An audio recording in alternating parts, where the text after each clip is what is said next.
Hey there, welcome back to my channel. So today I'm going to give you guys a second trimester update. And look, I have been meaning to make this video for a couple of weeks now, especially considering that I am currently about 2 weeks into my third trimester. But let me just say, whew, it has been a rough ride, first of all. Second, my intention was always to make this video from my home, but let me tell you something, when I'm at home on the weekends, either one of two things happens, or a combination of both, I guess you could say. Either I am utterly exhausted and it's very difficult to peel myself out of bed, or I have so much to do around my house to get ready for this baby to come, or a combination of both. That's really what happens most weekends. Most weekends I spend Saturday trying to organize and get the house ready in short bursts so that I do not wear myself out. And then Sunday I spend it at the pool at my parents' house. Just because when I'm in the pool, I'm weightless and that feels amazing. If you've ever been pregnant, you will know why it feels amazing. Anyway, so I'm at the office and I thought I would go ahead and make a video during lunch break while I had some time. Okay, so let's start off with some symptoms that stayed the same. So symptoms from the first trimester that carried over into the second trimester. And I've got a list of everything written down. So things that still carried over: coffee and orange juice still make me sick to my stomach. And I did talk to the doctor about it, of course, but it's because they have me on a low dose of aspirin. So they've got me on one baby aspirin in the morning and one at night. And the baby aspirin is so acidic, even though it's coated, it's so acidic that once you get that in your stomach, if you pile other acidic things on top of it, it can make you sick. So orange juice, yeah, that made sense. I had totally forgotten that coffee is acidic, so that's why coffee was making me sick. I'm still emotional / moody because you never know if you're gonna get tears or if you're gonna get cussing from me. So you just don't, and I don't know, I can't predict it either. So that carried over. I have written down still hairy. What I mean by that is, God, ever since I became pregnant, and y'all can go back and watch those first trimester videos because I talk about it then, my hair growth is out of control. I have a mustache I have to shave twice a week. My eyebrows grow back super fast after I pluck them. I have to shave my legs more, and it does not get easier to shave your legs the further along you get in pregnancy. Lord. And I know I talked about this during my first trimester video, that peach fuzz that all women have on their stomachs, it's no longer peach fuzz for me. It's not dark, and I don't look like the gorilla man. It's still blonde, but it is long hair. So I feel like a beast. So yeah, there's still that. I still have no energy. I'm still exhausted. Because my doctor did tell me, hey, once you get into your second trimester, usually around week 16 to 20, you feel like yourself again. You get that energy back and you just feel like yourself. Yeah, that didn't really happen for me. I got a little bit of energy back. I was able to make it through an entire work day without feeling like I needed to lay down and take a nap. But that was about it. I know a lot of women who during their second trimesters, they're much more active. They're, the kind of, let's paint the house, let's do this, let's do that. I've even known some that have moved during their second trimester. So they sold their existing home, moved into a new home. Oh my God, I cannot even imagine trying to do that during my second trimester. I would be dead. I just couldn't. And didn't get any better in your third trimester, FYI. I still had nausea and vomiting. Yeah. So, fun fact, some women get sick throughout their entire pregnancies. I happen to be one of those lucky ones. Now, during my first trimester, I was nauseous and vomiting like every day, or close to every day. It was bad. It tapered off a little bit in the second trimester. It was once every 2 weeks. So I'd rather have that than every day. So I'll take it. But it never truly stopped to run away. What else? I still had vivid dreams during my second trimester. When I say vivid dreams, like they were crazy dreams. Like there was one dream, and it keeps happening. I keep having the same dream. I don't know why. But there's one dream I keep happening where I am like hella pregnant. We're like 35, 36 weeks pregnant. I go to a bar and I get trashed. Like I get super drunk while still pregnant. I don't know why I keep having that dream. It is weird. It's not something I would ever do in real life, and it's not something that I'm scared of doing. So it's not like, oh, that's a fear in my subconscious level that I'm dreaming. No, I'm not even scared of doing that. So I have no idea why I keep having that dream. Or I had a dream like about serial killers and demon possession. What? Like, yeah, you just get these crazy dreams. I won't even go into all of them.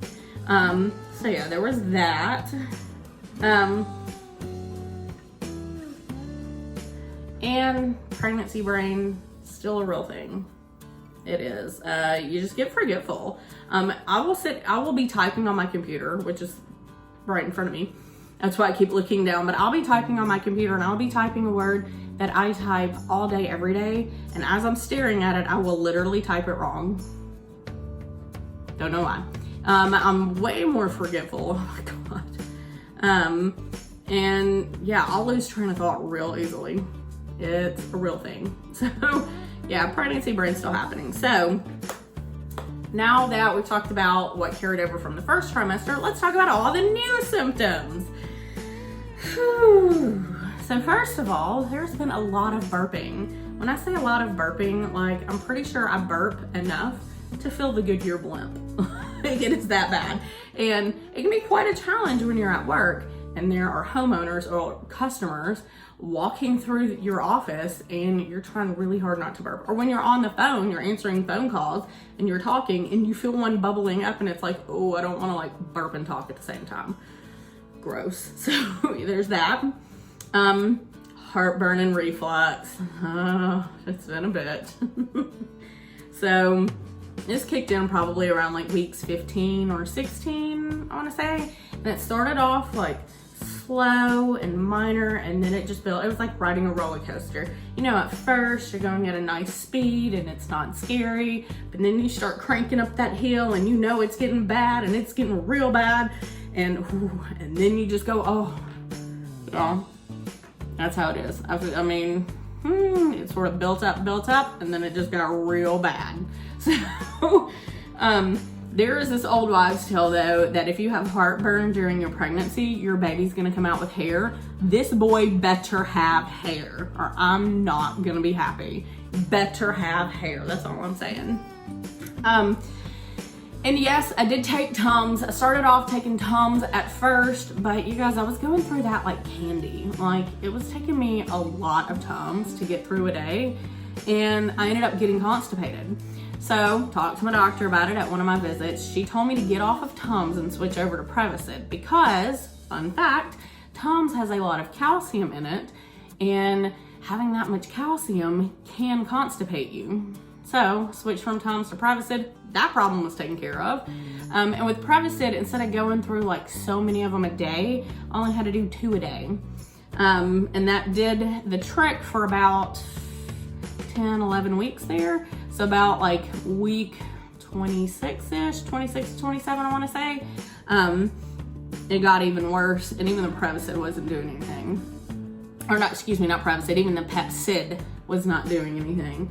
So at that point, I did switch over to Prevacid, which is a pill that you swallow and not the chewables. You just swallow 1 pill a day, and that took care of it. It's still like taking, or it's still working, I should say. There's pregnancy brain in real life for you. So it's still working, but Prevacid over the counter is one of those medications you can only take like for 2 weeks at a time. So I'm in the last week of that second week. Oh my God, I'm in the last week of that 2 week time frame. That's what I'm trying to say. So I don't know what to do after that. I have a doctor's appointment coming up, so I'll talk to her about that. Something that sort of surprised me in the second trimester is that my feet got really fat really fast. And I mean, the doctors checked it. Look, a lot of people have voiced concern over that. Believe me, I voiced concern over that myself at a doctor's appointment. She's checked it every visit since I think it was like 16 or 17 weeks. And at first I wasn't pitting. If you're in the medical world, you know what pitting means. Basically, for those of you who are not in the medical world, it means that it's not swelling. It looks like my feet have just gained weight. Did not know you could gain weight in your feet. I knew my feet would grow lengthwise. I did not know they would grow widthwise and put weight on. Like, what the hell? Next thing on my list was that it became harder to breathe in my second trimester because things are growing, and during your second trimester they grow up out of the pelvis and into your torso, and it can get harder to breathe.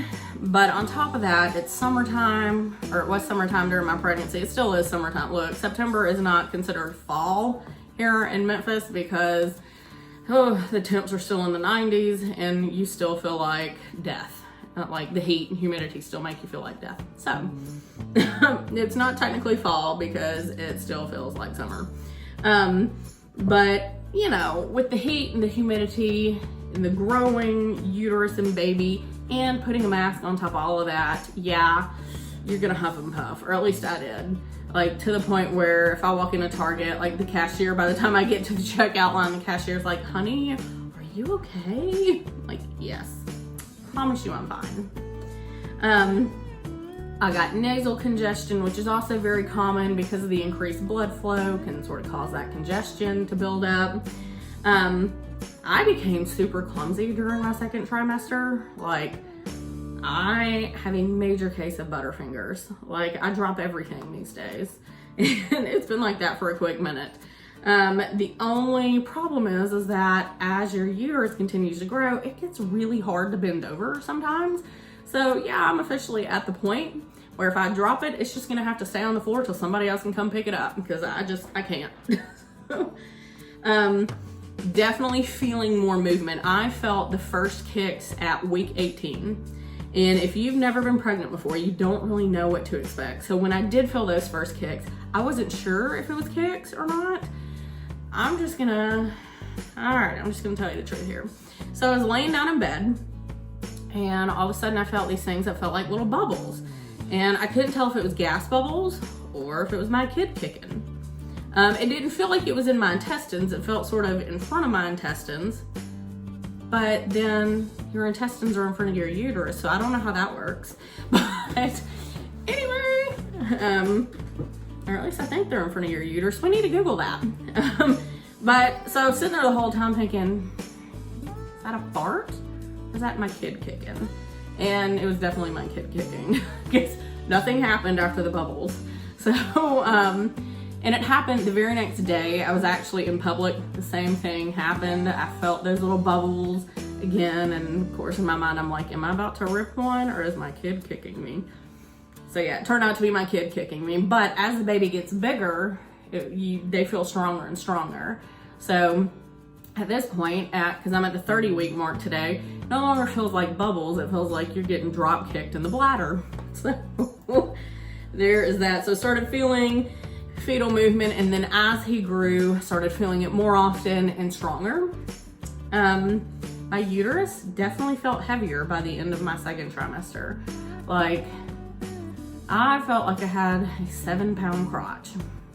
So it is a feeling like you've never felt before in your life if this is the first time that you're pregnant. And the way that my doctor did explain it to me is that you now have a lot more weight weighing down on your pelvic floor. So you've got a bigger uterus weighing down on your pelvic floor, you've got the amniotic fluid, the placenta, and a baby weighing down on your pelvic floor. It does get a little, all right, I'm not gonna say sore, but it just feels heavy. And so getting in and out of like my SUV is not as easy. I mean, it doesn't like hurt, it sort of aches is what it is. And so I can't get in and out of that SUV as quickly as I used to. You definitely walk slower, In the morning when I get out of bed, it's like I have to sit there and let things warm up first. Another thing is that my back started aching. So the bigger he grew, the bigger my uterus grew. My lower back started aching just a little bit because you're carrying more weight on the front. And I do have to consciously like remind myself, don't arch your back. Like, don't poke that rear end out. Don't arch your back to compensate. So yeah, my back gets a little achy. I do have on here harder to bend over. We've already discussed that. And it gets even harder the bigger you get. I felt like towards the end of it, like I was peeing all the time. And yes, towards the end of your second trimester, you will feel like that because your baby is bigger and he's now moving into the bladder. Periodically throughout my second trimester, I did feel those round ligament pains. And it's really like that happens because you've got these ligaments on either side of your uterus. And I don't know why I'm like giving you guys hand motions over here. Your uterus is not like way over here. So it's more like right here. But yeah, as that uterus grows and stretches, those ligaments grow and stretch. And it's not, for me, it did not feel like lightning or stabbing or anything like that. It's just, you know, when I would go from sitting to standing, it was like, oh, kind of like a tiny little cramp. And on top of like those round ligament pains, I did have light cramps periodically, not like period cramps, I'll say, but like a lighter version of that. I'd have it periodically as my uterus would grow. And of course, the first time it happened, I freaked out. I called the doctor, and as long as it's not accompanied by like bleeding or a few other symptoms, then it's totally fine. It just means your uterus is growing. So that was very relieving to hear. Let's see, we've also already talked about pregnancy brain. And okay, the last one. During the very last week of my second trimester, my doctor called me because during my it wasn't my 20-week visit. I think it was my 25-week visit. Yeah, during my 25-week visit, they drew blood to run like a couple of panels, like a couple lab tests, a couple of panels to see like how my levels were doing, like thyroid level, iron level, white blood cell count, all this other stuff. And everything checked out fine except for my iron level. So she calls me and tells me, hey, by the way, you are borderline anemic. Oh, hello. But apparently it's not that uncommon for pregnant women to become borderline anemic because everything is sent to the baby first, and then what's left over is what you get. So he is doing fine. He's getting all the iron he needs. Me, however, I'm not. But she did say that my level was not low enough to like require me to take an iron supplement. So, I mean, it's not even low enough for me to go to the store and buy an iron supplement. She just said that I need to increase my iron through diet. So, of course, that means beefing up my red meat intake, no pun intended, and my intake of leafy greens. But let me tell you something, like leafy greens, like a lot of vegetables, like especially leafy vegetables, not like lettuce, salad, any kind of leafy vegetable, doesn't have to be spinach. They all smell like dirt right now, or at least to me they smell like dirt. So trying to beef that up was very difficult. Like I have not been eating lettuce and salads. Okay, I just haven't. But I have been craving red meat since like day one of this pregnancy, so maybe that explains it.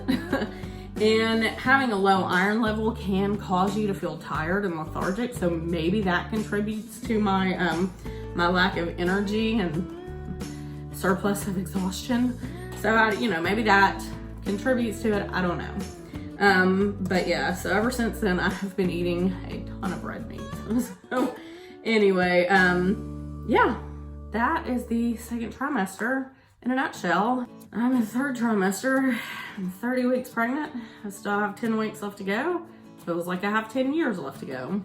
So time just works differently. It feels different when you're pregnant because that second trimester, it felt like it was never going to end. And then when I hit week 28, I was like, holy crap, that went by fast. So when you're in the throes of it, it feels like it's never going to end. But then once you get to the end of it, you're like, where did the time go? that's how it has felt throughout my entire pregnancy. Oh, one thing I did not mention. So let's hit the rewind button really quick here. A lot of people who are going through plus size pregnancies have asked, like, how much weight have you gained so far? I don't mind telling you how much I've gained.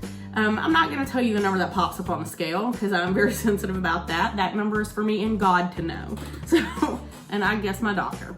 But and let me just say, my doctor's been very pleased with my weight gain, and so have I. It's been the only time in my life where I have done really well with my weight without even trying. So I've only gained, let's see, by the end of my second trimester, I had only gained 4.5 pounds, and that's overall. So that wasn't even just for the second trimester. That's from like the start of my pregnancy to the end of my second trimester was only 4.5 pounds from weeks 1 to 27. And let me just say, I have not been trying very hard. You know, I always thought I was gonna be one of those women who the minute she finds out she's pregnant, she's going on this healthy eating plan, and she's gonna eat the healthiest she's ever eaten in her life, and she's gonna do prenatal yoga. Like, she is going to take care of herself and this baby because her body is not her own anymore. And there have been a lot of ways in which I have taken care of myself because I do realize this body is not my own right now. This kid just kicked me to remind me of that. But when you're pregnant, sometimes you just gotta eat what you can, you know, because you don't know what kind of food aversions you're gonna have, if you're gonna be able to eat the broccoli, if you're gonna be able to stomach eating like the salmon. So, I mean, most of the time you just gotta eat what you can stomach. And what I can stomach has not been hasn't been the healthiest, but I mean, there's been a ton of burgers eaten because I wanted red meat.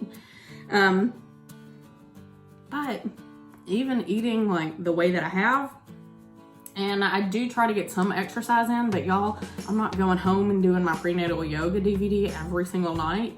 I'm not like out walking a mile a day. Like, you know, I'm not busting it at the gym. But even with, you know, not working out as much as I thought I would and not eating as healthy as I thought I would, I have somehow only managed to gain 4.5 pounds from weeks 1 to week 27.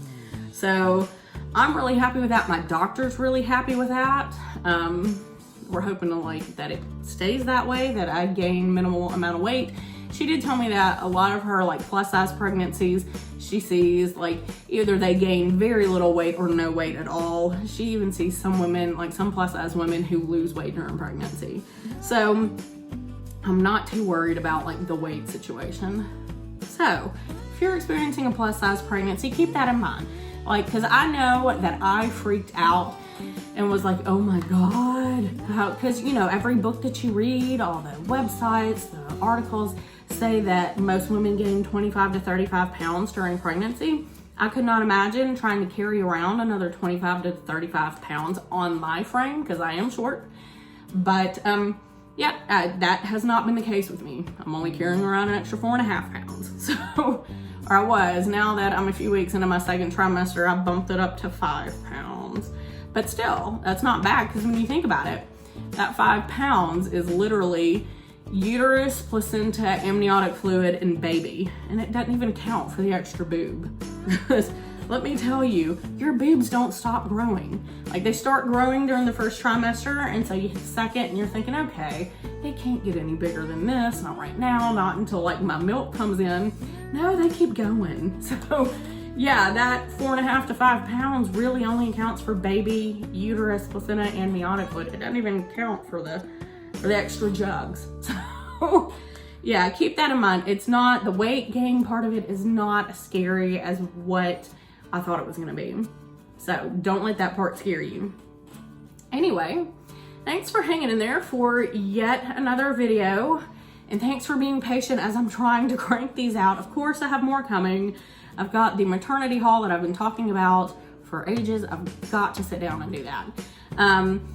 And I just had my very first baby shower this past weekend. It was Labor Day weekend. We did a virtual shower with my family. It can best be described as organized chaos, but it was hysterical.